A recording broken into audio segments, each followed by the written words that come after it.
त्याच्यात काही केलं त्या चड्डी बनियन गँगनी, कुठे जाऊन बुक्का मारतात, कुठे जाऊन काही करतात, तर काय करतात ते मग येऊन, कारण त्यांच्यावर कारवाई तर होत नाही, ते काय बोलतात, मुख्यमंत्री महोदयाने येऊन सांगतात की पहली गल है की सारी गलती मेरी नहीं. काय बोलतात ते की पहली गल है की सारी गलती मेरी नहीं, चल जी है वी तो क्या मैं तेरी नहीं. आणि मग मुख्यमंत्री कारवाई करू शकत नाहीत. तर मी मुख्यमंत्र्यांचं कौतुक ह्याच्यासाठी करतो की त्यांनी खूप सहनशीलता दाखवलेली आहे. आता कुठे ना कुठेतरी मुंबईकरांच्या मागण्या असतील, शहरातल्या मागण्या असतील, आणि जे काही हे चड्डी बनियन गँगचं चालू आहे त्याच्यावर कठोर कारवाई होणं गरजेचं आहे. आणि शासन काय असतं, जनतेसाठी काय चालतं, कसं चालतं, हे त्यांनी दाखवणं गरजेचं आहे. नेमकं कोणावर कारवाई व्हावी, नेमकं त्यांची चड्डी कोण, त्यांची बनियान कोण, हे एकदा त्यांनी सांगावं ना.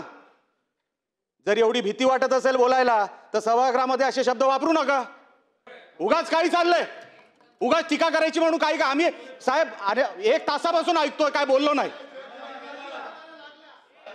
मला नाही साहेब, मी बोलायला देणार नाही.